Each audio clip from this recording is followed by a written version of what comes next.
high definition. Let's get rid of that. Alright, file, add mesh. There we go. It's running a little slow, so probably cut that part out.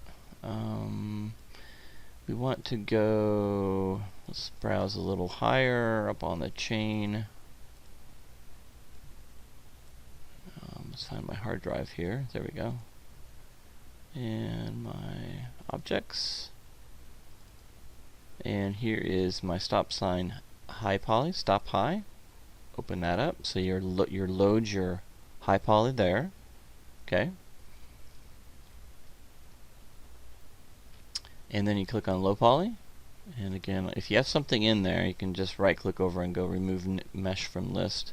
I'm going to go in here and add a mesh. Now we're going to go stop low poly. Okay. So if you look in the high definition, we got stop high poly, and the low definition, we got stop low poly. Okay. The next thing is baking options. So we got the high poly and the high poly, the low poly and the low poly. Okay. Alright, so now we're going to go into baking options, and where do we want to put it? So let's put it in to the same folders I'm working from.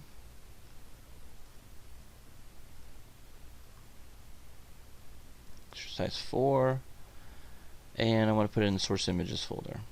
Okay, so what do we want to call it? We want it to be a targa, and we want it to be the stop sign. So file name, stop sign. Okay. Alright. Cool. So we're gonna do a let's go a little bit farther. I probably should say stop sign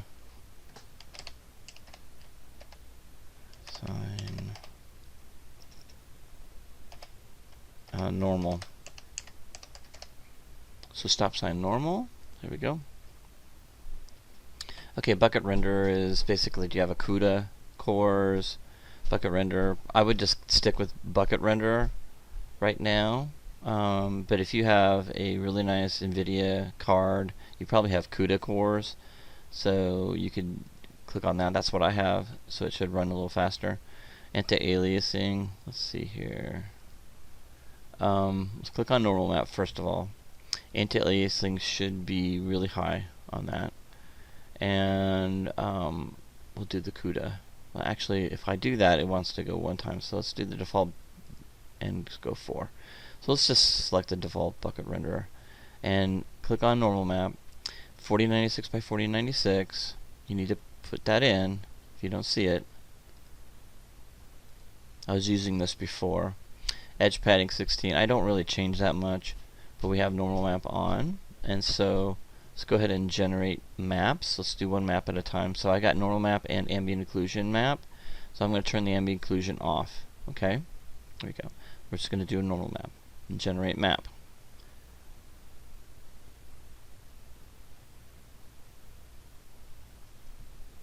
Okay, it looks like it's all finished. Basically, all we did this for were the bolts, so we could see the bolts. The rest of it we don't need. Okay, it's just it's doesn't make sense, but we want these, so that's important. So it's already saved it out. So what I want to do is close that. I want to now create a ambient occlusion map. So I'm going to turn off the normal map, click on ambient occlusion map, leave it at default bucket renderer, and for the ambient occlusion, I'm going to go to 2 samples. Okay, but we need to go in here and tell it what we want it to name it. So now we're going to go to, I'm just going to click on stop sign, I'm going to click on AO. Okay, alright, and click on save. Alright, so now we got a stop sign AO target, and so now we're going to do an ambient occlusion. Okay, and we're going to generate the map.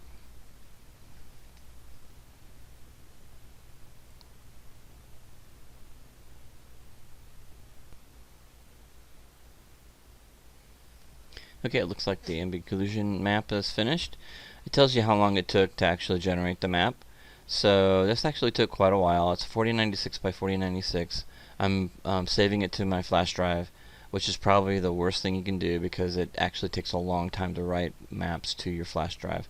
So if you're running from your flash drive, it'll actually take longer. If you're running from your actual computer and running off your hard drive on your computer, it'll be way faster. So anyway, the map process is finished, so go ahead and close. Those are the two maps that we really need for this. For right now, what you want to do is that's how you actually create and generate normal maps and ambient occlusion maps using a high poly and a low poly model.